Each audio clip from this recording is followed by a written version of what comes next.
नमस्कार साथियों, आज मैं आप लोगों के समक्ष मौजूदा सरकार और नेताओं का कूटनीति का पर्दाफाश करने जा रहा हूं। जरा ध्यान से सुनिएगा।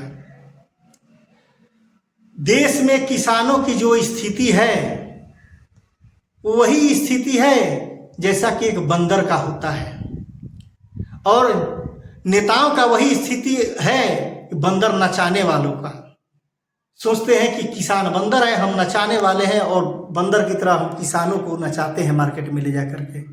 जब इलेक्शन आता है, जब चुनाव का समय आता है, तो ये नेता लोग मसीहा बन के किसानों के लिए खड़े हो जाते हैं कि हम दुगना करेंगे, किसानों की सारी दुख दर्द दूर कर देंगे।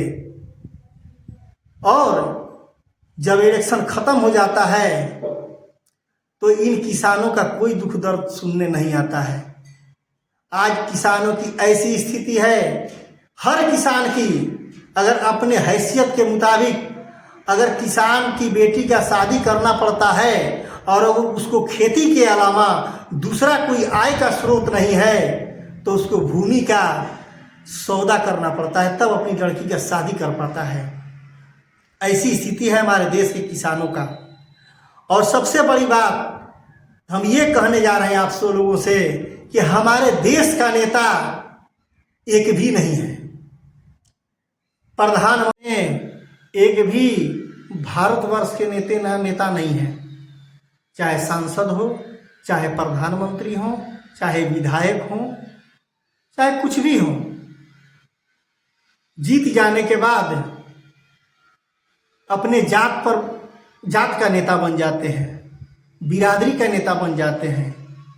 प्रधानमंत्री जी बोलते हैं कि हम ओबीसी का नेता हैं, ओवैसी जी कहते हैं कि हम मुसलमान के नेता हैं, जदुवंशी लोग में अखिलेश यादव कहते हैं हम कि यादवों का नेता है, चिराग पासवान का नेता है, अनुराग ठाकुर का केवल नेता है। तो कहने का मतलब हमारा ये नहीं समझ में कि इसमें भारतवर्ष के सारे लोगों के लिए नेता कौन है जो सबका गरीबी अमीरी को समझ सके, सबका दुख दर्द को समझ सके। ऐसा कोई नेता नहीं कहता है।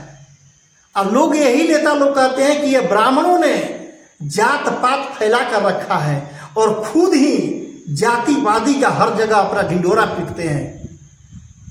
यही हम आपसे कहना चाहते हैं कि देश को ये लोग जिस तरह तहस नहस कर रहा है और किसानों की जिस तरह मौजूदा सरकार में स्थिति हो रही है, एक दिन ऐसा होगा कि किसान खेती बिल्कुल ही छोड़ेगा और उस दिन सरकार को समझ में आएगा